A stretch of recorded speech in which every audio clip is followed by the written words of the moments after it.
How many really close friends do you have? How many girlfriends do you have? I know it's easy to say, "Oh, this is my girlfriend. This is my girlfriend. This is my girl right here. This is my girl."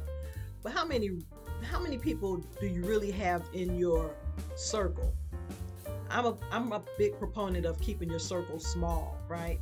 I know we have a lot of acquaintances. We know a lot of people. Some of us are very popular, so we have a lot of acquaintances and people around us that we can count on for different things, right? But I'm a big proponent of keeping your circle small, right? Um, I have maybe two or three good girlfriends here where I am, and maybe one or two back home, right? The women or the young ladies or the girls that were my buddies, my ride or dies coming up, we've all kind of gone our separate ways, and so there are only a couple that I actually stay in touch with. And um, I've been living in the Atlanta metro area now for almost 34 years, and so people come and go, especially in a place like Atlanta. People are very transient, so you meet a lot of people. um, so it's not always an opportunity to really get really close and get really cool with people that you know you can trust, right? But I'm here to talk about five, four, four good friends, close friends that every woman over 60 should have, right? Four good friends, four, I'll say four and a spare, four and a spare, right? And first, I want to shout out my good friend, um, Dr. T from Transition to Tech. If you are interested in moving into the tech field in some kind of way, check out her YouTube channel, Transition to Tech. But she gave me this idea because there was an article out about the friends that every woman over 40 should have, right? And I thought about that. I was like, what are the friends that I think that I should have, right? And I'll say there are four and a spare maybe. And some of those are maybe interchangeable. Okay. So let's get to it. But before we get to it, I'm Sabongale. This is my channel. We don't retire, we ascend, right? Because to retire means to retreat or to pull back, and we have no intentions of doing that, right? So, welcome to my channel. Please hit like. Y'all know the routine. Hit like, subscribe, and share this video with a woman over 60 that you know. Okay? So, let's get to it.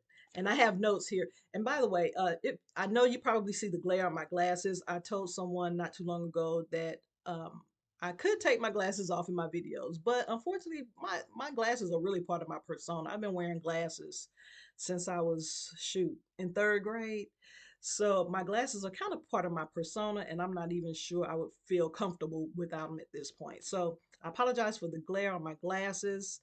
I apologize for my hole in my sweater. This is a nice cashmere sweater, and this is not the only hole, but I don't believe in throwing cashmere away because holes and all, it still keep you warm when it's chilly outside. And today is actually it's a beautiful day, but today is actually kind of cool, a little cooler. It's probably cooler in the house than it is outside, but I don't believe in throwing cashmere away. I'm sorry.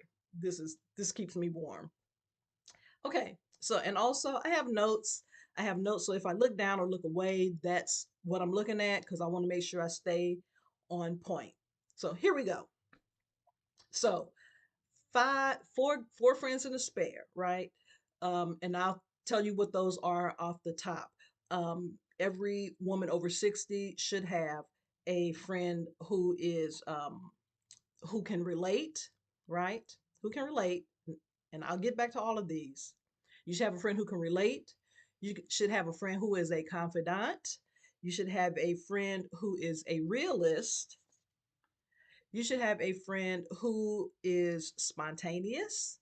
And the option, I'll get to that later. But for now, let's get to the first four. So, every woman over 60, every black woman over 60 should have um, a friend who understands, like who's around the same age, who understands um, what you're experiencing emotionally, physically, generationally, right? Some of the experiences that you've had, even if you're not from the same place, like over by the time you're 60, you know a little bit about menopause, you know about some hot flashes, you know a little bit about some men, you've done some things, you've had some work experiences, you have worked a lot in your life. um, and so you can talk about some of those experiences, right? You can talk about unless you one of those fortunate sisters who met their husband in high school and got married. Y'all been together 50 years. Okay, maybe 40 years, because 50 years would mean y'all got married at about 10 years old. But no. So you've been together a long time. You have kids, you have grandchildren. And so you need someone who can relate to all of that. Particularly if you have children and your children, ain't always doing what they supposed to do. If you both have children, you can relate about that. If you have friends your age who don't have children, okay, like myself, I don't have children. And it's good to be able to talk to someone else who understands that experience, understand how it feels when you are criticized, for example, for not having children, right? Or if you can't have children, perhaps you couldn't have children, right? You want a woman who understands those things about your physical body, your physical being, and what it means to be 60, right? The other day I was looking in the mirror and I realized I have a gray eyelash, eyelash.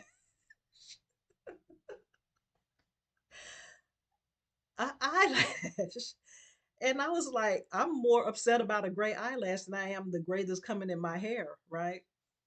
Um, so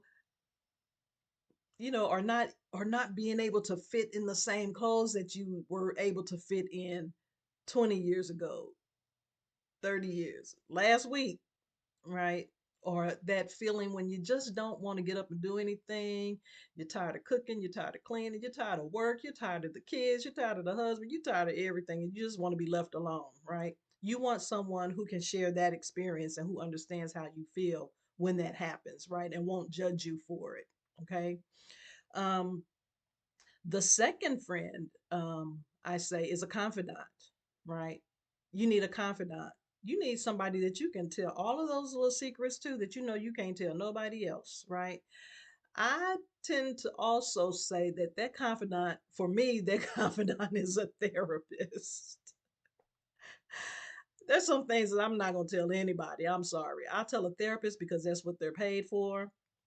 They don't know anybody else that you know. They're not going to run back and tell anybody anything. They're not going to slip and say something, right?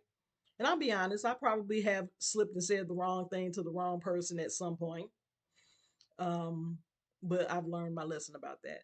But you need someone who you can express your deepest thoughts, your secrets, without worrying about it going any further.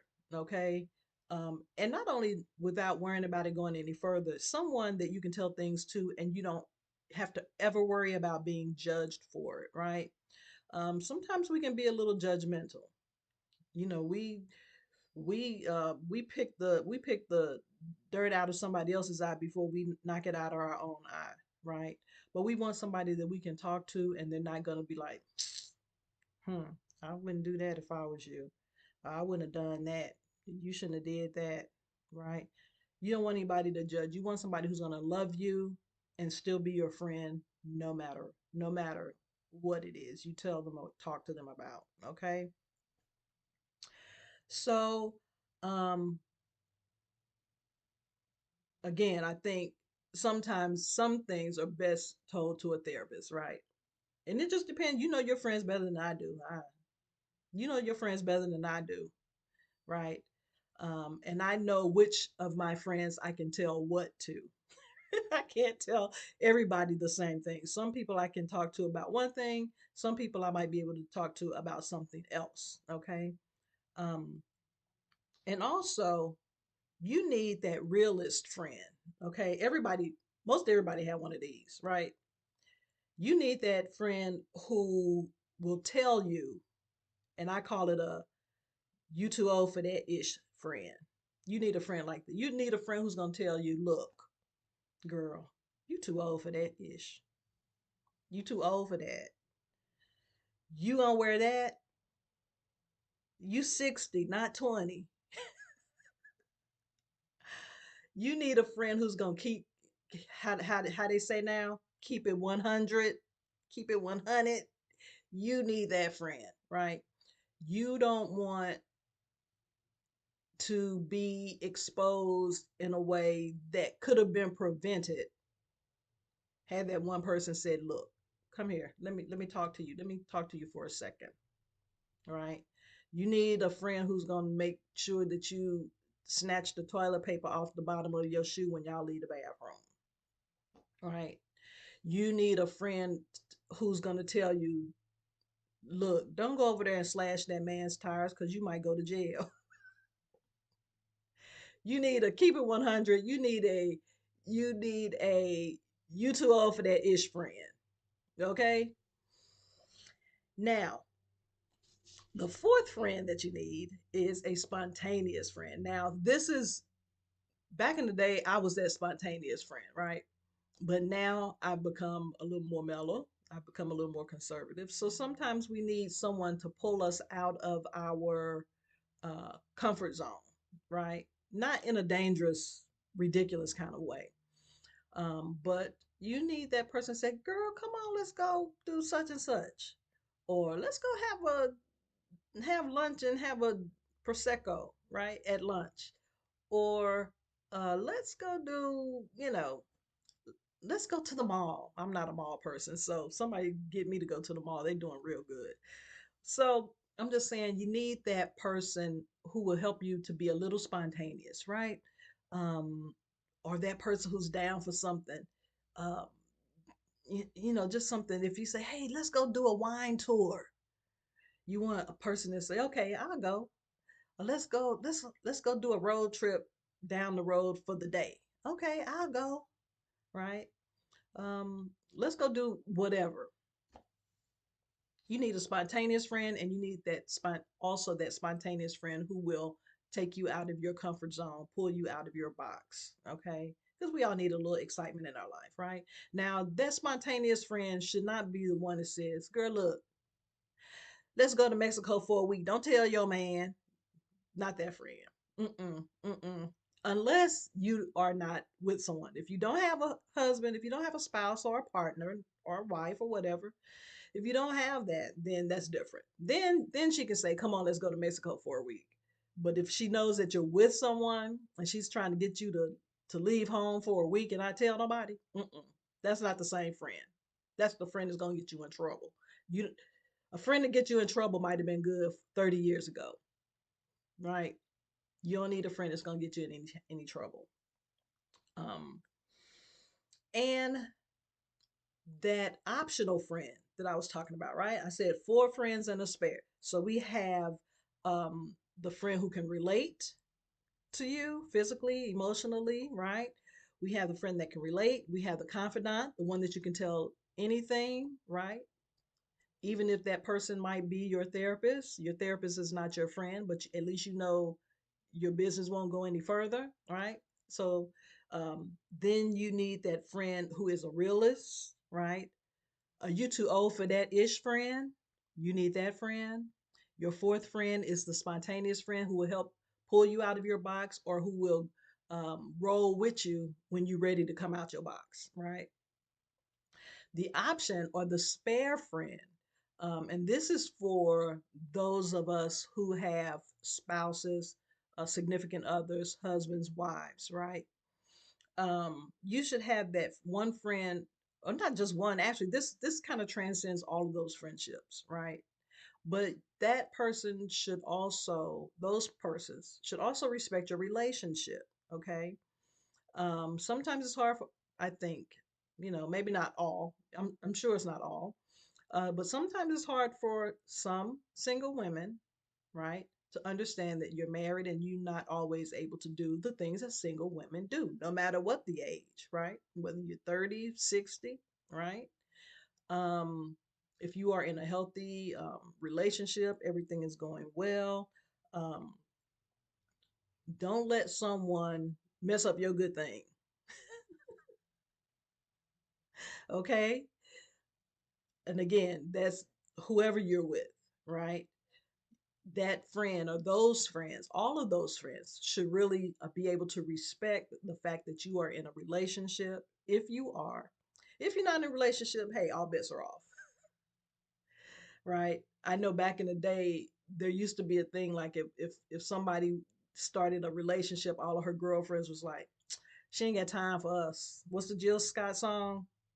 Right? Y'all, I got something else to do. Oh, it's like that. Okay. Okay, you got a man now, so you can't hang. Sometimes that's the case. Sometimes you do have a man and you can't hang. Right? Sometimes you got, if you got your woman, sometimes you still can't hang. Right? Um, but you know, just respect. You should have some. Your friends should be able to respect the fact that you're in a relationship. If they're always trying to get you in trouble in your relationship, you have to question that. I would, right? So overall, all of your friends should respect and accept you for who you are, right? I've always been kind of like the quirky one in my circle. Um, but my good friends, and especially the women that I've known for years and years, right? They know my quirkiness. They know my ups and downs, right? And they still love me anyway. That's the great part, right? So you should be accepted for who you are, right? What you are, whoever you are. And um, in my notes, I'm showing it says all should either have some aspect of each of these qualities that I've already mentioned: the confidence, the relatability, the spontaneity, um, and the realism, right? They should all have some quality of all of those, right? But one sticks out more than the other for certain friends, right? Um, so yeah, that's it. The four friends and the spare that you should have, and really that spare again um, is someone who should respect your relationship. It should all of your friends should do that. So that's not one particular friend. That's all of your friends. So which friends do you have? Do you have all of those? Do you have a different type of friend that I didn't mention here? I would love to know what your list is, right? Your list of friends that you should have. Comment below and let me know, right? Let me know the types of friends that you have, the ones that you think we should add to this list, right? Which ones should we add to this list? Hit the like button if you haven't already. Hit the like button down there. Yeah, hit that like button, and also subscribe. Oh yeah, the subscribe. Hit the subscribe button for me, right? And share this video with the Black woman that you know who is 60 plus. Excuse me, 60 plus, retired, of a certain age. Okay, so let them know that we're here. Let them know about this list. Find out for me again what other qualities that you think a good friend should have and add them to the list. I want to know what you think. So thank you all. Thank you all for tuning in. I appreciate you. And by the way, I just want to shout out to all of you who have subscribed to this channel and who have been lifting me up. I appreciate you, and I thank you so much for subscribing and for commenting. I love seeing your comments. I love the back and forth. So I appreciate that, and thank you for much. Thank you so much, and just keep coming back. And also check out my uh, Instagram channel. Again, we don't retire, we ascend. I'm on Instagram, and also my website, sabongaleylynch.com. I'll put the links to both of those in the description to this video. Okay? All right. Bye, y'all.